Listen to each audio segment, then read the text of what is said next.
رمضان المبارک کی 27ویں رات ہے۔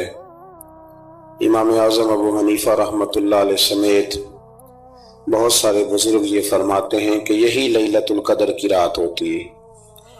اگرچہ وہ اس بات کو طے نہیں کرتے، لیکن فرماتے ہیں یہی اکثر ہم نے اسی مقام پر لیلۃ القدر کو پایا ہے۔ نبی رحمت علیہ السلام نے صحابہ کرام علیہم رضوان کے سامنے گزشتہ امتوں کے احوال ذکر فرمائے کہ 1,000 سال ان کی عمریں ہوتی تھی، 1500 سال تک وہ زندہ رہتے تھے۔ تو صحابہ کے دلوں میں تجسس پیدا ہوا کہ اگر عمر 1000 سال ہوگی تو نماز بھی تو 1000 سال ہی پڑھیں گے، اگر عمر 1500 سال ہوگی تو روزے، عبادتیں، یہ سارے کام بھی تو بڑے زیادہ کرتے ہوں گے۔ تو یہ شوق جب پیدا ہوا تو اللہ کریم نے فرمایا کہ محبوب میں ایک رات دیتا ہوں، لیلۃ القدر خیر من الف شہر، جو رات ایک ہوگی پر 1000 مہینے سے بہتر ہوگی، 1000 مہینے سے۔ یہ رات اگر کسی کو میسر آ جاتی ہے اور پھر وہ صدق دل کے ساتھ، یعنی توجہ کے ساتھ، انہماک کے ساتھ، احتساب کی نیت سے، گناہوں کی معافی کی نیت سے اگر وہ اس رات کا قیام کرتا ہے، عبادت کرتا ہے، ذکر کرتا ہے، دعا کرتا ہے، تو محبوب کریم علیہ السلام نے وعدہ فرمایا ہے کہ اللہ اس کے پچھلے سارے گناہوں کو معاف فرما دے گا۔ دین، شریعت، قرآن، اسلام یہ بحث کرنے نہیں آیا دنیا میں۔ علماء جو بحث کرتے ہیں وہ توضیحات کے لیے، تشریحات کے لیے، تفاسیر کے لیے، وہ ان کا مقام ہے، لیکن ہم جو عوام بحث کرتے ہیں تو سمجھ لیں کہ دین بحث کرنے کے لیے نہیں آیا، دین تو عمل کرنے کے لیے آیا، اس پر عمل کیا جائے گا، عمل کی کوشش کی جائے گی۔ اور قرآن مجید نے کہا من عمل صالحا من ذکر او انثی، جو کوئی بھی اچھے عمل کرے چاہے وہ مرد ہو یا عورت ہو، وہو مؤمن، شرط یہ ہے کہ وہ مومن ہو، فَلَنُحْيِيَنَّهُ حَيَاتًا طَيِّبَةً، فرمایا ضرور ہم اسے پاکیزہ زندگی عطا فرما دیں گے۔ جو عمل والے لوگ ہوتے ہیں انہیں اللہ کون سی زندگی دیتا ہے؟ حیات طیبہ، پاکیزہ زندگی۔ اللہ پاک، صاف ستھری، غلاظتوں سے پاک زندگی دیتا ہے جو بندہ عمل کرتا ہے۔ توبہ کا مطلب یہ ہوتا ہے کہ میں پچھلے گناہ پہ شرمندہ ہوں اور آئندہ نہ کرنے کا پکا وعدہ کرتا ہوں۔ انسان ہے، وعدے کے باوجود بھی کہیں غلطی کر لیتا ہے تو اللہ معاف کرنے والا ہے، لیکن وہ ساری رات روتا رہا، ہر مسجد سے چیخنے کی آواز آئی، اس نے ساری رات مسجد میں رو کے گزاری، لیکن جھوٹ چھوڑنے کا اس کا ارادہ ہی کوئی نہیں۔ وہ تو کہہ رہا ہے 3 دن کا رمضان رہ گیا ہے، پھر میں نے دیکھ نہیں لینا تمہیں۔ فساد چھوڑنے کا اس کا پروگرام ہی کوئی نہیں۔ وہ تو میاں طے شدہ بات ہے کہ سویرے وہ دکان پہ جائے گا اور صبح جو بیسن بیچے گا نا سموسے اور پکوڑے کے لیے، اس میں بھی ملاوٹ کرنے کا ارادہ رکھتا ہے۔ تو یہ ساری رات توبہ توبہ کہنے کا کیا مطلب ہوا؟ کھل کے ساری رات اس نے توبہ توبہ کی۔ حضرت عمر فاروق رضی اللہ تعالیٰ عنہ کے بارے میں امام ابن جوزی نے لکھا ہے کہ رات کو نا گھر کے اندر بیٹھے بیٹھے اچانک رو پڑے حضرت عمر، 62 سال عمر ہے، خلافت کے آخری ایام چل رہے تو رو پڑے ایسے ہی گھر میں بلا وجہ ہی۔ آپ کی اہلیہ نے، زوجہ نے بیٹے کو اٹھایا، فرمایا پتہ کرو تمہارے باپ کو کیا مسئلہ ہے، کہیں کوئی تکلیف تو نہیں، درد تو نہیں، صاحبزادے آئے، ابا جی کیا بات ہے؟ فرمایا اماں کو بلاؤ۔ سب لوگ جمع ہو گئے تو جناب عمر فاروق رضی اللہ تعالیٰ عنہ فرمانے لگے کہ بیٹھو میرے ارد گرد۔ سب بیٹھ گئے تو فرمانے لگے آج جب میں مسجد سے نکلا تھا تو میرے نبی پاک کے سچے صحابہ، سچے رسول کے سچے صحابہ، حضور کے سچے غلام یہ کہہ رہے تھے کہ عمر بڑا ہی اچھا ہے، عدل والا ہے، انصاف والا ہے۔ تو ابا جی اس میں رونے والی کیا بات ہے؟ تو فرمانے لگے ڈر یہ لگتا ہے کہ باہر تو میں اچھا تھا، کہیں گھر میں تو نہیں کوتاہیاں کرتا رہا۔ میری بات پہ توجہ کرنا، کہیں گھر میں آپ باتیں سن لیں تو شاید جتنی میں کرتا ہوں دوسرا کار ہی کوئی نہ سکے، لیکن جب عمل کے راستے پہ ہم نکلتے ہیں تو وہ مسدود ہے، وہ بند ہے۔ عمل کس نے کرنا ہے؟ آپ کوئی آیت پڑھیں تو یہاں غلطی نکالنے والے 20 لوگ مل جائیں گے، 20 لوگ، لیکن اس آیت پہ عمل کرنے والے کتنے ملیں گے؟ تو حضرت عمر فاروق رو رہے تھے، کہنے لگے کہیں تمہارے حقوق تو نہیں پامال کرتا رہا؟ تو آپ کی اہلیہ نے جب سنا تو وہ کہنے لگی عمر مجھے تو بڑا پرانا شکوہ ہے، آپ کا جاہ و جلال اتنا تھا میں بات نہیں کر سکی۔ عمر تم نے سارا دن مسجد میں گزار دیا اور ساری رات نقاب اوڑھ کے مدینے کی گلیوں میں گزار دی، میں تو زندگی کی کوئی خوشی دیکھ ہی نہیں سکی۔ چاہ تو میرے اندر بھی تھے نا کہ میرا شوہر کچھ گھڑیاں بیٹھتا، کہیں مجھے لے کے جاتا، تو میں تو کچھ نہیں دیکھا، مجھے بڑا شکوہ ہے۔ حضرت عمر کہنے لگے چل اللہ کی رضا کے لیے معاف کر دے۔ بھئی معافی بیوی سے نہیں مانگی جا رہی، معافی اپنی غلطی کی مانگی جا رہی، یہ سمجھ لیں۔ بیوی کے لیے تو خامد کا بہت بڑا مقام ہے نا، لیکن یہاں غلطی کس بات کی ہے؟ اپنی کمزوری پر غلطی کا اعتراف کر کے معذرت کا سوال کیا جا رہا ہے۔ تو حضرت عمر کہنے لگے معاف کر دے، تو اہلیہ کہنے لگی میں نہیں معاف کرتی، میری شرط پوری کریں۔ فرمایا وہ کیا؟ فرمانے لگی قیامت میں جب اللہ آپ کے لیے جنت کا حکم دے گا تو آپ میری سفارش کریں گے اللہ کی بارگاہ میں؟ سفارش کریں گے یا اللہ مجھے کپڑے دھو کے دیتی تھی، میری عزت کی حفاظت کرتی تھی، میرے بستر کو پاک رکھتی تھی، کہیں گے؟ تو حضرت عمر فرمانے لگے تیرے ساتھ وعدہ رہا، رب نے اگر عمر کو اپنے فضل، اپنے کرم اور اپنے محبوب کے صدقے جنت دی تو عمر تیرے بغیر جنت میں نہیں جائے گا۔ عمل کا رستہ، عمل کا رستہ دیکھیں نا، 2 دفعہ استاد بات کرتا ہے، 2 دفعہ، اور کوئی زیادہ، ایک تو ہے نا کہ ایم اے اور جناب ایم ایڈ اور ایم فل اور پھر پی ایچ ڈی قسم کا استاد، ایک وہ جو matric P T C teacher ہے نا، وہ 2 دفعہ اسٹوڈنٹ کو کام کہے تو تیسری دفعہ وہ ناراض ہو جاتا ہے، کہتا ہے میں 2 دفعہ کہا ہے۔ بچے کو آپ 2 دفعہ کہتے ہیں اور اگر تیسری دفعہ کہنا پڑے تو غصہ آتا ہے نہیں آتا؟ بھئی تو نے اتنی دفعہ کہا تو سمجھ نہیں رہا بات کو۔ اور اگر اللہ کریم قرآن مجید میں سینکڑوں دفعہ کہے نماز پڑھو، سینکڑوں دفعہ، اور یہ بہانے کر رہا ہے، یہ بھی پروگرام بنا رہا ہے، پھر کہتا ہے میں بے چین رہتا ہوں، میں بے قرار رہتا ہوں۔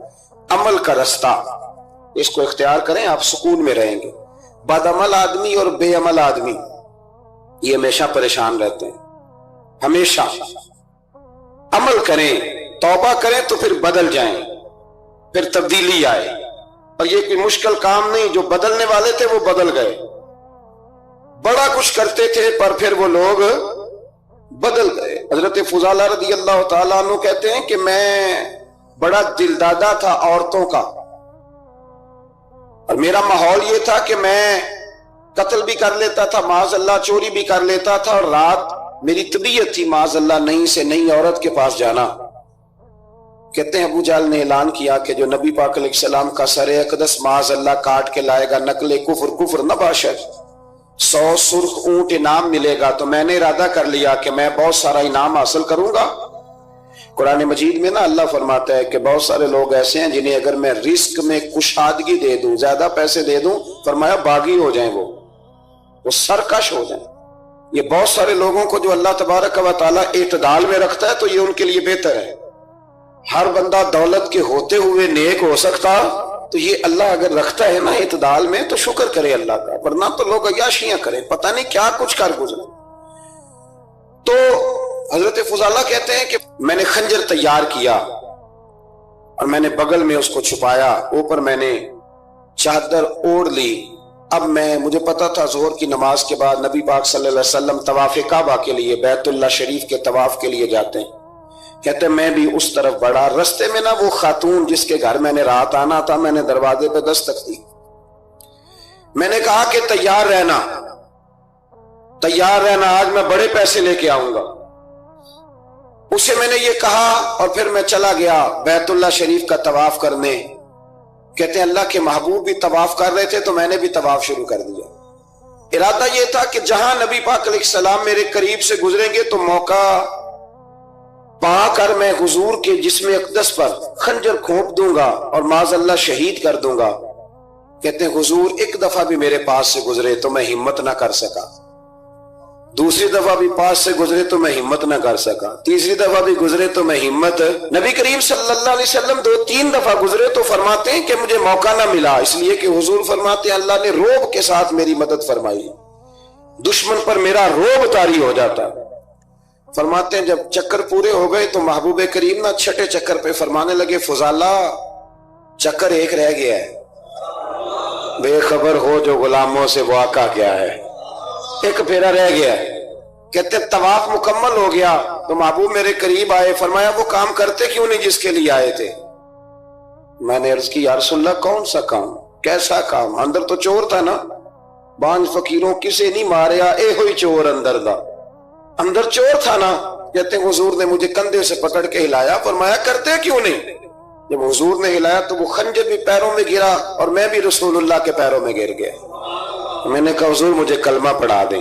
کہتے ہیں حضور نے پہلے میرے دل پہ دست مبارک پھیرا، پھر میرے نبی نے مجھے کلمہ پڑھا دیا۔ اب نا مرید ہونے والا کہتا ہے کہ جی آہستہ آہستہ میں ٹھیک ہو جاؤں گا۔ اب وہ آہستہ آہستہ کا کیا ترجمہ ہے یہ بالکل سمجھ نہیں آتی۔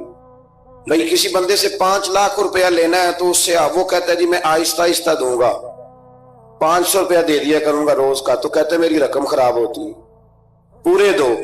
اور نیکی کی بات جب آتی ہے تو کہتے ہیں حضرت صاحب دین اتنا سخت نہیں ہے، میں آہستہ آہستہ ٹھیک ہو جاؤں گا۔ اب میں مغرب عشاء پڑھنی شروع کر دی ہے میں نے، اب میں تسبیح لے لی ہے، کل میں نے بھی آہستہ آہستہ میں ٹھیک ہو جاؤں گا۔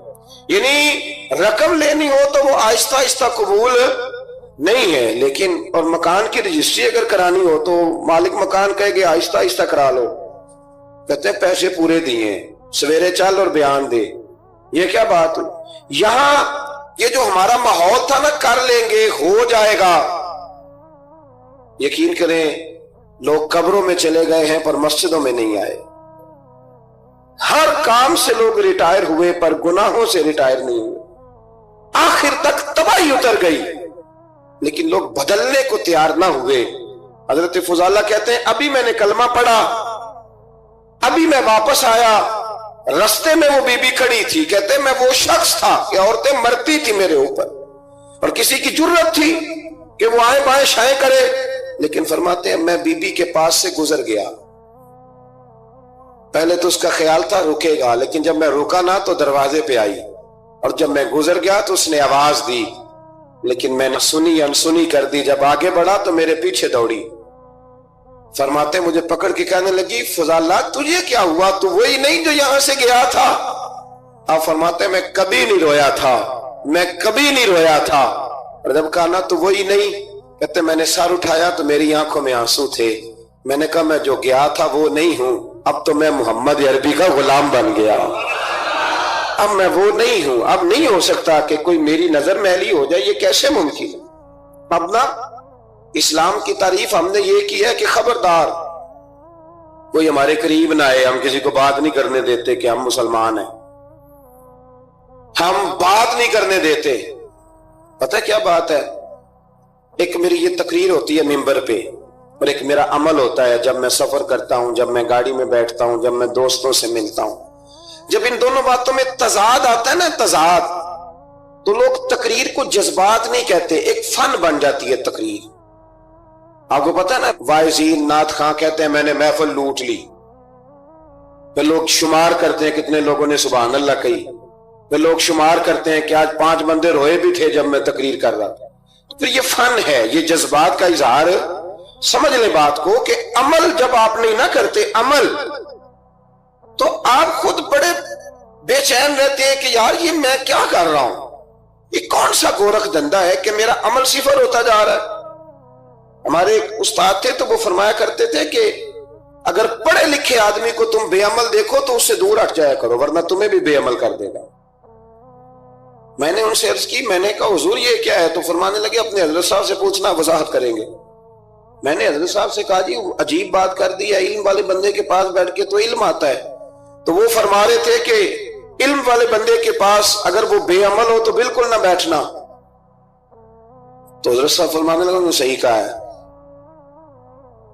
اب بات بہت بڑی ہے، پتہ نہیں آپ کی سمجھ میں آتی ہے نہیں آتی، بہرحال کر دیتا ہوں۔ پڑھا لکھا بندہ اگر بے عمل ہو تو اس کے پاس، تو میں نے کہا حضور کیوں؟ فرمانے لگے اس لیے کہ وہ اپنی بے عملی پر بھی دلائل دے گا، وہ بے عملی پر بھی دلیلیں قائم کرے گا کہ یہ وجہ ہے تو اس لیے میں ایسے کر رہا ہوں۔ تو چونکہ وہ بے عمل ہے اور ہے پڑھا لکھا، نبی کریم صلی اللہ علیہ وسلم کے غلام نہ پل بھر میں بدل جاتے تھے۔ اور اللہ تعالیٰ بھی نا بڑے موقع دیتا ہے ہمیں، بڑے موقع۔ حضور نے فرمایا جس نے ایمان اور احتساب کی نیت سے روزے رکھے وہ نئی زندگی کا آغاز کرے، اس لیے کہ اللہ نے اس کے پچھلے سارے گناہ معاف فرما دیے۔ میرے نبی کریم علیہ السلام نے فرمایا جو شخص بیمار ہو گیا، مریض ہو گیا، اور نسائی شریف میں فرمایا کہ 3 دن تک بستر پہ رہا اور اس نے شکوہ نہ کیا اللہ کا، اور جب وہ شفا یاب ہو کے بستر سے اٹھا ہے نا، تب اللہ نے اس کے پچھلے سارے گناہ معاف فرما دیے۔ اور فرمایا جو حج کرنے گیا، حج کر کے واپس آیا، اللہ کے حبیب فرماتے ہیں یوں سمجھے کہ میں آج ہی ماں کے پیٹ سے پیدا ہوا۔ بڑے موقع اللہ نے دیے، بڑے موقع، بڑے سارے موقع عطا فرمائے کہ میں تیرے پچھلے گناہ معاف کر دوں گا، تو بھی تو نئی زندگی کا آغاز کرنا، تو بھی تو شروع کرنا نئے سرے سے، تو بھی تو بدل کے آنا، تو بھی تو اپنے اندر تبدیلی پیدا کرنا۔ سالوں بیت گئے، ہمیں سالوں بیت گئے، تقریر کرتے، تقریر سنتے، قرآن سنتے، پورا قرآن سنتے، ترجمہ اور تفسیر لوگوں نے پڑھ پڑھ کے بڑا جگہوں پہ لوگ دلائل دیتے، بات کرتے۔ کب وہ وقت آئے گا جب ہم عمل کریں گے؟ تھوڑا مجھے سفر کرنا پڑتا ہے، دنیا میں گھومتا رہتا ہوں، تو کچھ چیزیں ایسی ہوتی ہیں جو کبھی کبھی انوکھی ہو جاتی ہیں۔ میں ایک جگہ پہ تھا تو وہاں 4 5 6 عمرے کے ٹکٹ تھے محفل میں، تو ہمارے آپ کو پتہ ہے نا وہ جو دلیلوں والے لوگ ہیں ان بیچاروں کو بھی کوئی دلیل نہیں ملتی۔ تو ایک صاحب مجھے کہنے لگا جی عمرے کا ٹکٹ دینا جائز ہے قرآن اندازی کر کے؟ میں نے کہا یار چلو جائز ہی رہنے دو، تیری مہربانی، کہ اب اس پہ بھی اعتراض آ گیا ہے۔ میں نے کہا 100% جائز ہے، کوئی اس میں کوئی ایسی بات نہیں ہے، لیکن اندازی تو شروع ہو گئی جو حدیث میں نہیں آئی، عمرے کے ٹکٹ والی ہے جائز، اور نبی پاک نے جس قرآن اندازی کا کہا تھا وہ کب ہوگی؟ حضور نے فرمایا تمہیں پہلی صف کے ثواب کا پتہ چل جائے تم قرآن اندازی کرو، وہ کس دن کرنی ہے، کس مسجد میں ہوتی ہے؟ حضرت عبداللہ ابن مسعود فرماتے ہیں تمہیں پتہ چلے اذان کا ثواب کتنا، تم قرآن اندازی کرو۔ کب کرنی ہے؟ کون پڑھے گا اذان؟ کون یہ آگے بڑھ کے کام کرے گا؟ بھئی جو قرآن اندازی حدیث میں ہے وہ کب ہوگی؟ یہ تو قرآن اندازی شروع ہو گئی اور ہو رہی ہے، اب تو لوگ جہیز دینے لگے ہیں قرآن اندازی کر کے، یہ ماحول بن گیا۔ دین عمل کرنے کے لیے آیا ہے، جو حکم میرے نبی پاک کے غلاموں کو ملا انہوں نے عمل کر کے دکھایا، انہوں نے عمل کر کے دکھایا، وہ عمل کے میدان کے لوگ تھے۔ حضرت ابوبکر صدیق سے زیادہ روایات مروی نہیں ہیں، اگر ڈھونڈنے نکلو گے تو زیادہ قول نہیں ملیں گے ان کے۔ لیلۃ القدر ہو، شب برات ہو، جمعہ ہو، زندگی کا کوئی بھی نیا موڑ جب ہمیں میسر آئے تو اس موقع پر ہم چاہتے ہیں کہ ہمارے ذمے جو حقوق ہوں، جو ذمہ داریاں ہوں، ان سے ہم سبکدوش ہونے کی کچھ کوشش کریں۔ اسلامی تعلیمات کے اندر 2 قسم کے حقوق اللہ تعالیٰ نے انسان کے ذمے لگائے ہیں، ایک حقوق اللہ ہیں اور ایک حقوق العباد ہیں۔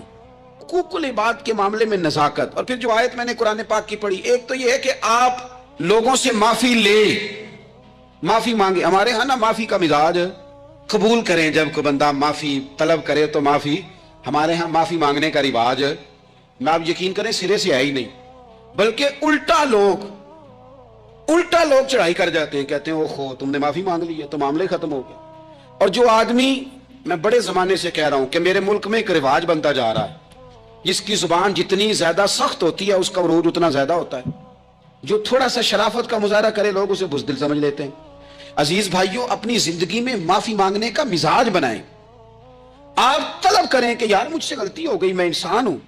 آپ یقین کریں ڈھیر سارے لوگ ہیں جن کے ذمہ ڈھیروں معافیاں ہیں، لیکن ان کا مزاج نہیں، ان کی طبیعت نہیں، ان کا تکبر آڑے آ گیا ہے۔ اور میرے نبی پاک صلی اللہ تعالیٰ علیہ وآلہ وسلم نے فرمایا تھا یہی بدلہ دے دو کسی کا دینا ہے تو، یہی معافی لے لو، یہی، ورنہ فرمایا یاد رکھنا قیامت کے دن تو اس طرح ہوگا کہ اگر سینگ والی بکری نے بغیر سینگ والی بکری کو مارا ہوگا اسے بھی قیامت میں بدلہ دینا پڑے، یہی معافی تلافی لے لو، یہی۔ تو ہمارے ہاں مزاج نہیں، مزاج بنائیں نا، آپ معافی کا مزاج بنائیں۔ رسمی ویسے معافیاں مانگتے ہیں، آج پہ جا رہا ہوں بھائی اگر کوئی ہو گئی تو معاف کر دینا، یہ تو رسم ہے، تو بڑی دنیا ادا کرتی۔ آپ کو پتہ ہے کہاں آپ کو معافی لینی ہے، تو جہاں جہاں اس طرح کے معاملات ہیں وہاں آپ کلیئر کریں. صحیح بخاری میں حدیث ہے حضرت ابو ذر غفاری سے، جب کسی نے کہا کہ آپ نے اسی طرح کے کپڑے خود پہنے ہیں جس طرح کے آپ کے غلام نے پہنے، یہ کیا معاملہ ہے؟ تو فرمانے لگے، اعلانیہ خود بتانے لگے، فرمانے لگے مجھ سے ایک دفعہ غلطی ہو گئی تھی، میں نے ایک غلام کو جھڑک دیا تھا تو نبی پاک نے مجھے تنبیہ فرمائی، تو میں نے اس غلام سے معافی بھی مانگی، اور اس دن سے لے کر آج تک میں جس طرح کا خود لباس پہنتا ہوں اسی طرح کا اپنے غلام کو پہناتا ہوں. تو وہ خود بیان کر رہے ہیں، وہ لوگ اظہار کر رہے ہیں کہ ہم نے یہاں نبی پاک علیہ الصلوۃ والسلام کے تنبیہ کرنے پر ہم نے اپنے غلام سے، خادم سے یا کسی غلام سے معافی مانگی. تو معافی مانگنے سے بندے کا قد کبھی چھوٹا ہوتا ہے؟ میرے نبی پاک علیہ السلام نے فرمایا جو معافی مانگ لے اللہ تو اس کی عزت میں اضافہ کر دیا کرتا ہے. تو اس لیے ایک تو جہاں یہ معاملہ ہے وہاں، اور دوسری جو آیت میں نے تلاوت کی اس میں اللہ کہتا ہے کہ غصہ پی بھی جاؤ، معافی مانگو بھی اور معاف کر بھی دو. والکاظمین الغیظ والعافین عن الناس، فرمایا وہ لوگ جو غصہ پی جاتے ہیں اور لوگوں سے درگزر کرتے ہیں، لوگوں سے درگزر کرتے ہیں. واللہ یحب المحسنین، اللہ ان احسان کرنے والوں سے محبت فرماتا ہے، ان سے اللہ پیار کرتا ہے. تو رب فرماتا ہے جو غصہ پی جاتے ہیں والعافین عن الناس، اور لوگوں سے درگزر کرتے ہیں، ایک تو معافی مانگے اور دوسرا معاف کر بھی دیں. اگر دل میں کوئی بات ہو تو معاف، ہر روز لوگوں کو معاف کر کے سویا کریں. پہلے تو اس طرح کا کوئی کام ہی نہ کریں. ایک شخص نے جملہ کہا تھا، لکھا تھا، کمال لکھا تھا، اس نے کہا تھا کبھی ایسا کوئی کام نہ کرنا کہ کوئی تمہاری وجہ سے جا کے رب کے سامنے رونا شروع کر دے.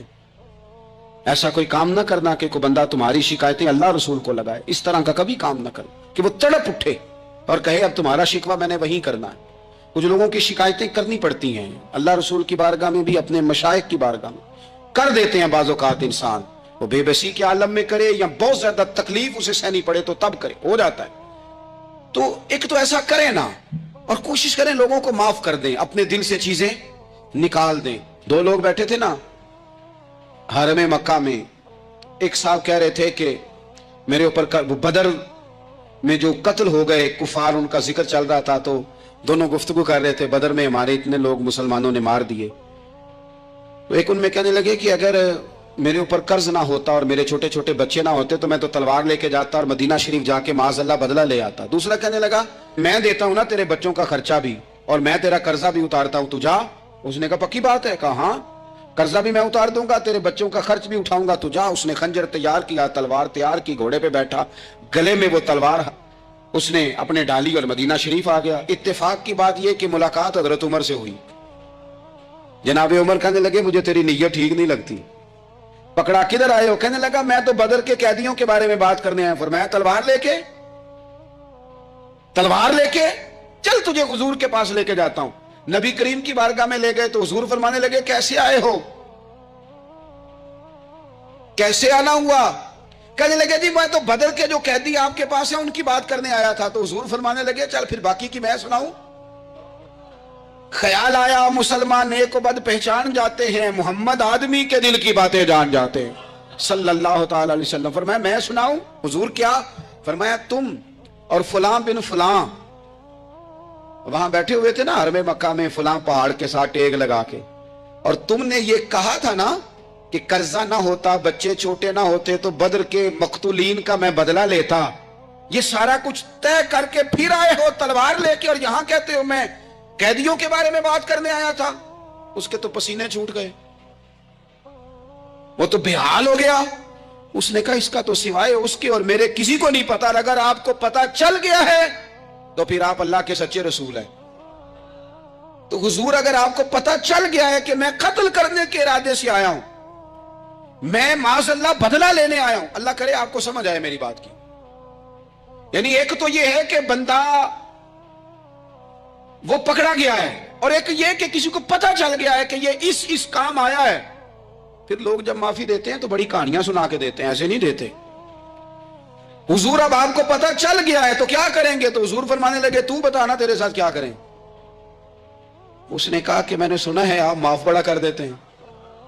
یعنی یہ گھر سے کو پیار کرنے نہیں آیا، پھولوں کا گلدستہ لے کے نہیں آیا، تلوار لے کے آیا، لیکن یہ میرے محبوب کا حوصلہ ہے. اور آیا بھی عین مسلمانوں کے بیچ ہے، جو چاہیں اس کے ساتھ کر سکتے ہیں. اس نے کہا معاف کر دیں، تو حضور نے فرمایا جا میں نے معاف کیا. حضور نے معاف کیا،